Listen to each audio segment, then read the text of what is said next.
Welcome friends. সমস্ত সরকারি কর্মচারী এবং শিক্ষক শিক্ষিকাদের জন্য অত্যন্ত গুরুত্বপূর্ণ খবর বা আনন্দের খবর যে চলমান ডিএ মামলার শুনানি এগিয়ে আনা হয়েছে।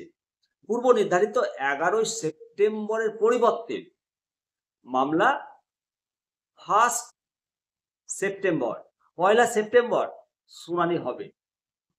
যদিও চূড়ান্ত নিষ্পত্তি হবে কিনা এখনই বলতে পারছি না, তবে সুপ্রিম কোর্টের অফিসিয়াল ওয়েবসাইটে যে তথ্য প্রকাশ হয়েছে, পশ্চিমবঙ্গ সরকার বনাম সরকারি কর্মচারী সংগঠন 352922 অর্থাৎ 2022 সালের 35,292 নম্বর মামলা সেপ্টেম্বর মাসের 1 তারিখ শুনানির জন্য লিস্ট হয়েছে এবং মামলাটা বিচারপতি মাননীয় সঞ্জয় করল এবং মাননীয় বিচারপতি সন্দীপ মেহতার ডিভিশন বেঞ্চে উঠবে।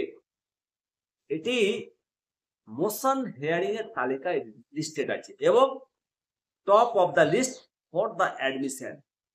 এর থেকে আশা করা যায় যে মামলাটা সেদিন শুনানি হওয়ার চান্স অত্যন্ত বেশি।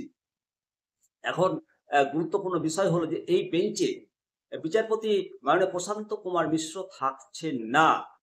বেঞ্চের এই পরিবর্তন মামলার প্রকৃতিকে একটা নতুন মোড়ে আনে কিনা সেদিকেই এখন আমরা তাকিয়ে রয়েছি। পূর্বের শুনানির তারিখ ছিল 11ই সেপ্টেম্বর, সেটা এগিয়ে 1 সেপ্টেম্বর আনা হয়েছে। এই কারণে আনা হয়েছে যে সবাই চাইছে যে এই মামলার দ্রুত নিষ্পত্তি চাইছে সবাই। দীর্ঘদিন ধরে পশ্চিমবঙ্গ রাজ্য সরকারি কর্মচারীরা জানিয়ে আসছেন যে তাদের কেন্দ্রীয় সরকারের তুলনায় ডিএতে অনেকটাই পিছিয়ে রয়েছে। সেই জন্য এই আইনি লড়াই। বর্তমানে রাজ্য সরকারি কর্মচারীরা 18%, মাত্র 18%, আর রাজ্যের আমরা 18% পাচ্ছি, অন্যান্য রাজ্যে বেশি পাচ্ছে। আর কেন্দ্র সরকার তার কর্মচারীদের 55% দিচ্ছে। এটাই তো একটা অসন্তুষ্টি। কেন্দ্রের হারে এসিপিআই, কেন্দ্রীয় হারে নয়, এসিপিআই, এটা মেনে দিয়ে দিতে হবে। একাধিক মামলায় রাজ্যের কর্মীরা জিতেছে, কিন্তু রাজ্য মানবে না। সুপ্রিম কোর্টে চ্যালেঞ্জ করেছে, এসএলপি দায়ের করেছে, সেই থেকে মামলাটা চলছে।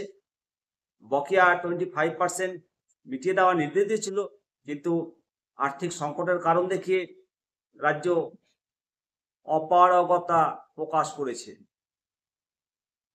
এই পরিস্থিতিতে রায় পুনর্বিবেচনার আর্জি জানায় এবং 1 সেপ্টেম্বর সেই শুনানি অত্যন্ত তাৎপর্যপূর্ণ হতে চলেছে।